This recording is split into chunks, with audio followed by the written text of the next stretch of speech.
Hello, YouTubers, friends, compatriots, bootlicker, shills, debts, lacers, peasants, vassals, minions. I'm a useful idiot. Today I want to talk about fracking in the UK. And it turns out the UK is one of the few countries besides the United States that is fully embracing fracking technology. And they want to get in on the so-called shale gas revolution. And I'm bringing up this story because the numbers from the UK are so surprising. The UK government is preparing to give out fracking licenses stretching out over 2/3 of the UK's entire territory for shale and gas exploration. That will mean wells in every single county in England. In all, 15% of the UK would be covered in wells at 120 different locations.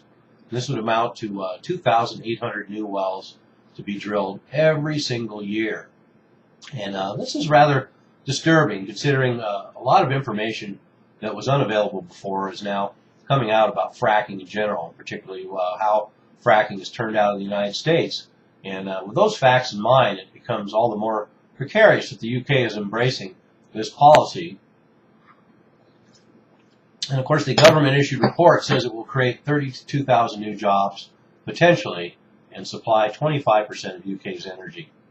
And that may or may not be true in the long run or the short run.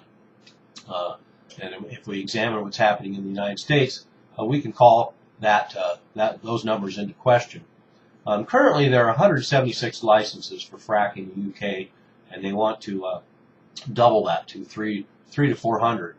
And interestingly enough, the government is offering communities £100,000 in benefits and 1% of future revenues.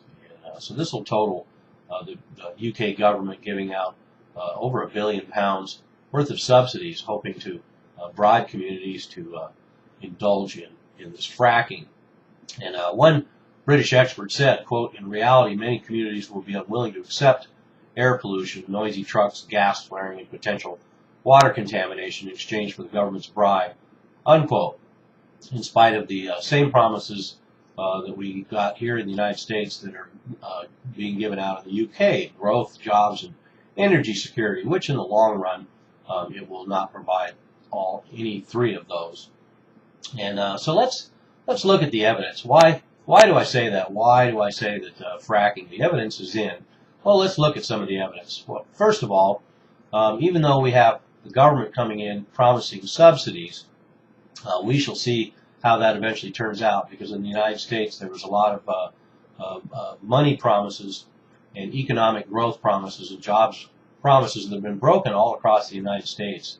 And a lot of small investors, a lot of small communities, a lot of people who sold fracking rights on their land are finding themselves cheated by these companies with sleight-of-hand contract agreements, fees, and other ways to sidestep.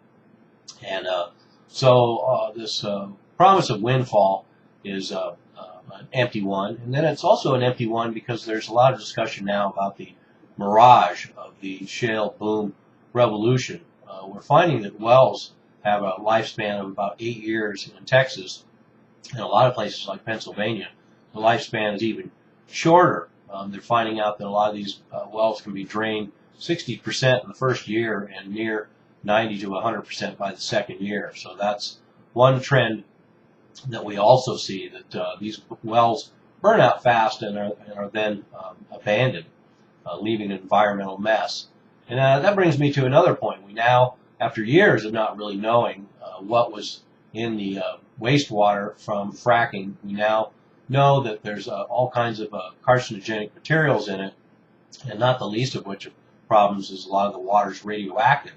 So now we have that coming out, and we see the UK embracing these same technologies. And let's bear in mind that most of continental Europe has rejected fracking.